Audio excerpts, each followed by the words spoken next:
Hoy les traemos un video especial para que optimicen la calidad de sus grabaciones de audio.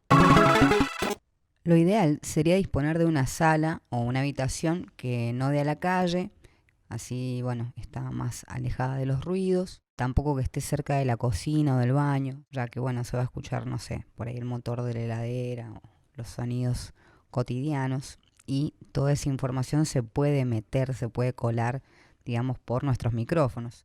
Si no dispones de un lugar silencioso de comienzo, bueno, vas a tener que experimentar entre los horarios de mayor o menor tráfico. Yo, por ejemplo, acá tengo mucho tráfico, mucho ruido, sobre todo en la parte donde tengo el estudio. Y bueno, he tenido que lidiar con algunas cosas. Igual algunas grabaciones las realizo en una habitación aparte que aísla mucho más el sonido de comienzo. También tenés que intentar que dentro de la sala no hayan, digamos, elementos reflectantes como espejos, azulejos y ventanas. Y si tenés ventanas, bueno, intentá taparlas con una cortina, con algo con una alfombra también. Bueno, las alfombras también pueden servir un montón.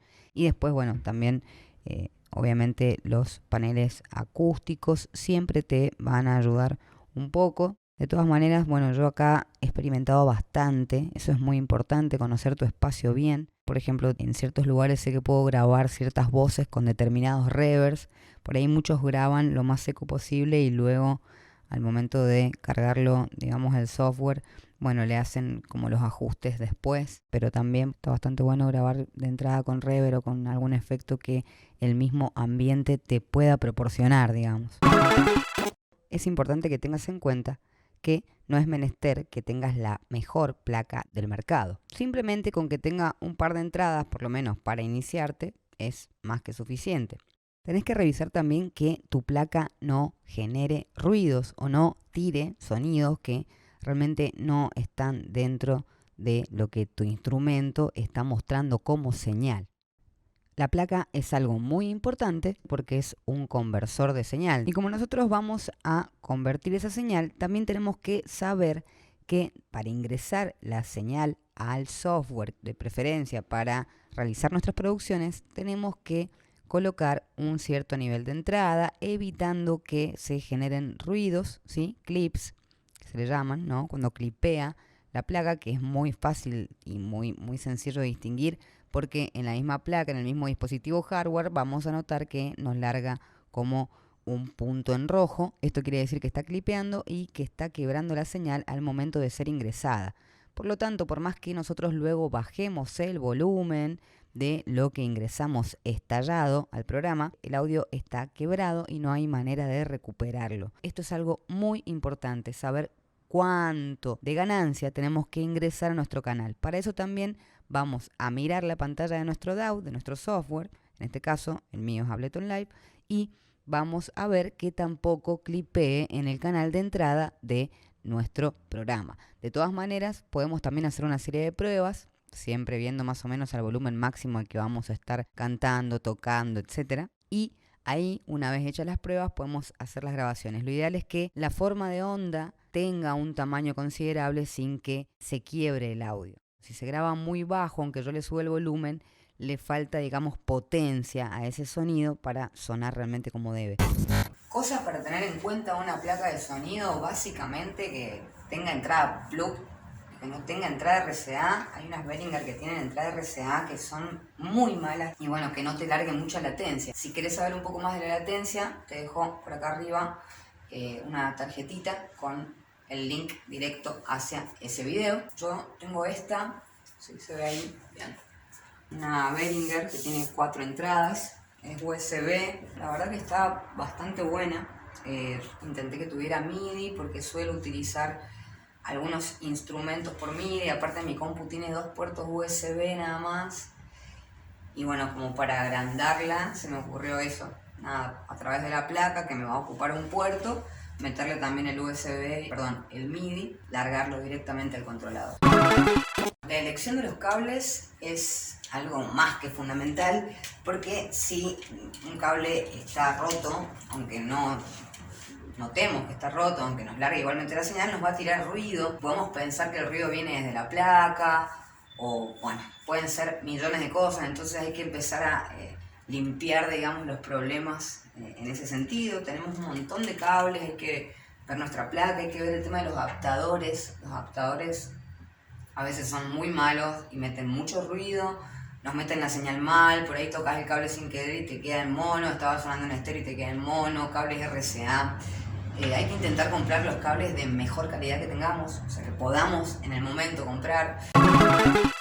Los cables son una pieza fundamental de la producción musical. La verdad es que es un tema bastante amplio, pero podemos resumirlo un poco. Tenemos cables analógicos o análogos y digitales.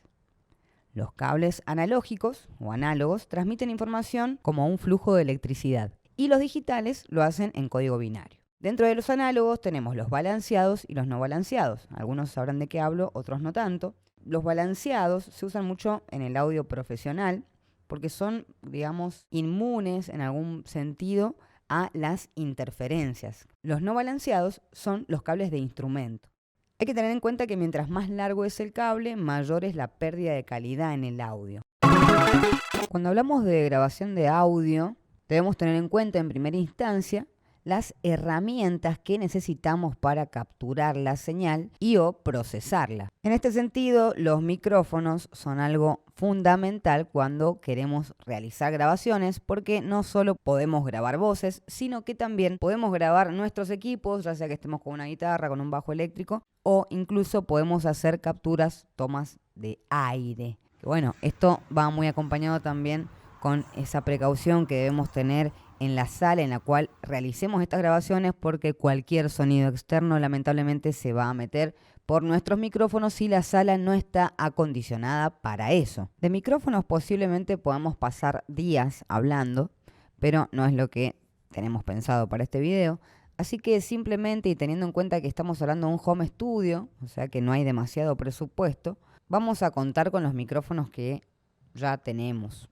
La idea básica es que sepan por lo menos que hay micrófonos que captan cierta cantidad de frecuencias. Por ejemplo, hay micrófonos que son muy útiles al momento justamente de grabar instrumentos graves, incluso dentro de las grabaciones de instrumentos por línea, como un bajo eléctrico, está buenísimo tomar la señal con un micrófono que pueda captar las señales graves. Entonces, cuando yo ingreso ese sonido a mi placa, que lo convierte y lo puedo ver en mi DAW, el grave que estoy buscando, que es el que escucho acústicamente en la sala, lo está captando un micrófono y me lo está dejando plasmado, digamos, en mi producción. Si tienen algunos micrófonos en casa, aunque no sean los mejores, estaría bueno que los colocaran dentro de la plataforma y los probaran con un Spectrum. De todas maneras pueden ir haciendo grabaciones similares, aunque sea de locución o de algunos coros o voces lead que tengan por ahí para grabar. Y fíjense si les tira demasiados brillos o atina más a colorear, digamos, de un color más oscuro, algo más grave, cuando ustedes dejan, digamos, la muestra en la plataforma. Fíjense desde la señal, desde el Spectrum, pero también fíjense escuchándolo, qué particularidad tiene ese micrófono. Por ejemplo, yo tengo un Behringer C1 que me doy cuenta que tira mucha claridad, que tiene mucho brillo. Con el que estoy hablando ahora no es. Este es otro que tira más graves, que a mí me gusta. Igual con este grabado por ahí bombos, que en realidad, bueno, no es un micrófono para eso. Pero he logrado buenos resultados con bastante poco. Por eso también les digo que hay que experimentar un poco con lo que cada uno tiene. Más adelante seguramente vamos a detenernos un poco más en esto de los micrófonos. Como les digo, es un tema muy largo, así que por ahora vamos a dejarlo acá. Les dejo en la descripción del video el link hacia nuestro Patreon, donde pueden encontrar videos un poco más extensos en donde hablo de estos temas por separado o incluso algunas experimentaciones que realicé con micrófonos de muy bajo costo o micrófonos totalmente desconocidos, en donde puede verse el análisis dentro del Spectrum y cómo utilicé, digamos, a favor estos defectos o estas falencias por medio de un análisis previo y bueno, luego un posterior tratamiento en postproducción. Este punto lo dejé al final a propósito porque en realidad este debería ser uno de los primeros puntos y es nada más ni nada menos que nuestra computadora. Sin dudas dentro de la grabación, si nuestra computadora no tiene la capacidad para procesar la cantidad de datos que vamos a procesar al momento de realizar una grabación, no nos sirve de nada, ni los cables, ni los micrófonos, ni la placa, ni los músicos, ni una buena canción. Lamentablemente, lo principal es tener una compu que nos responda. Lo primero que tenemos que tener en cuenta en cuanto a la PC es que tenemos 3 cositas muy importantes que ver al momento de adquirir, digamos, nuestro ordenador, nuestra computadora. Por un lado tenemos el procesador, por otro lado la memoria RAM y a su vez el disco duro, ¿sí? Que puede ser un disco duro o un disco de estado sólido. Ya vamos a hablar un poquito más de eso. En mi caso, y lo cuento como experiencia personal, he tenido varias compus, todas han sido notebooks, la verdad que han funcionado muy bien para lo que podían, ¿no? A medida que fui creciendo también en esto, fui intentando mejorar también la calidad de mi computadora porque, bueno, ya les dije antes, es muy importante para la producción musical. De todas, han sido todas notebook, todo el mundo lo que siempre me dijo fue que lo ideal era tener una compu de escritorio, más que nada porque era más económica, más barata, y bueno, nada, teníamos ahí todo. Pero como a mí me gusta mucho moverme, también realizar grabaciones de un lado al otro y utilizar la computadora también para tocar en vivo, siempre elegí el formato notebook y bueno, con eso me mantuve. Hace pocos años adquirí una MacBook Pro de mediados de 2012. Acá en las características de mi compu podemos ver el sistema operativo, su versión, acá como ven dice mediados de 2012, el procesador y la memoria. Yo en este caso tengo un disco rígido, un disco duro de 750 GB. Lo ideal sería tener un SSD porque en realidad el disco SSD es magnético, entonces la velocidad con la cual uno puede abrir el programa, plugins y demás, siendo estos instalados en el SSD, es mucho más rápida que la lectura que hace un disco mecánico. Con respecto a la memoria, bueno, yo acá tengo 8 GB y bueno, el procesador es un Intel Core i7 de 2,9. Hay algunos que son más grandes, que trabajan más rápido, hay más núcleos. Tengan en cuenta, de vuelta, esto está siendo grabado en el año 2021. Esta computadora que estoy usando es del año 2012.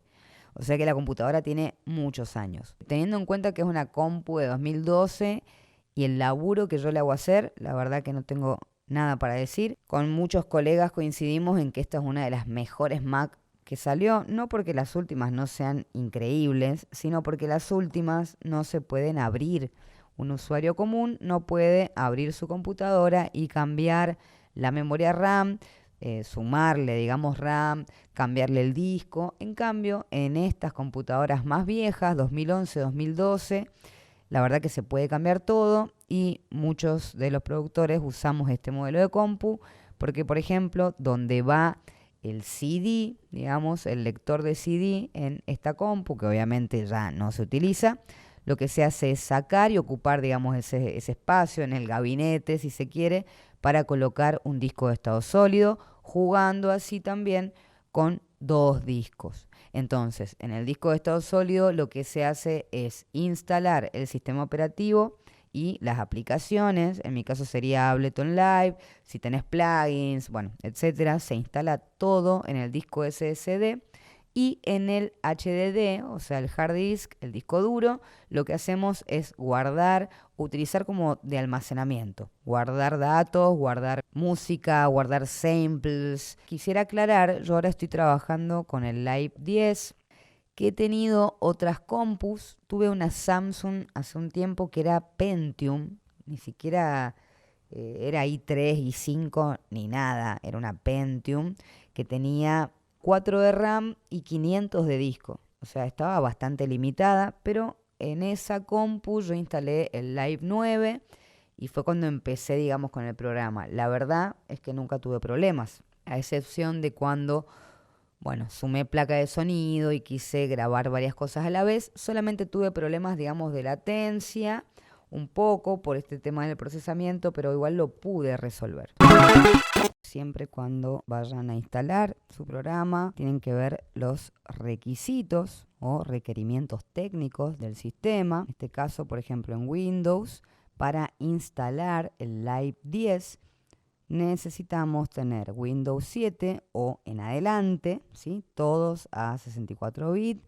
Bueno, ahí nos tira otras características del procesador. Ahora, para Mac también nos pide ciertas características. Mac OS X, que es el mío, justo esta es mi versión, esta versión o posterior. O sea que si tenemos una versión de sistema operativo más antigua, no vamos a poder instalar nuestro programa. En internet pueden encontrar un montón de foros para visitar donde se debate esto de Mac versus PC y ustedes pueden hacer sus elecciones. Todo depende también de lo que quieran comprar y de cómo esté su bolsillo en ese momento. Lo dejo a criterio de cada uno. Recuerden que en este video vimos de un modo rápido cómo tratar de optimizar nuestras grabaciones de audio en Home Studio. Cada uno de estos puntos igual requiere o debería tener una profundización, así que si están interesados en profundizar en alguno de los temas, déjenlo acá abajo en los comentarios para futuros videos. Si te gusta nuestro trabajo y querés colaborar con Casadip, podés ser nuestro mecenas en Patreon y unirte a nuestro equipo. Ahí también puedes ver videos exclusivos e incluso descargar gran cantidad de contenido referido a la música y la producción musical.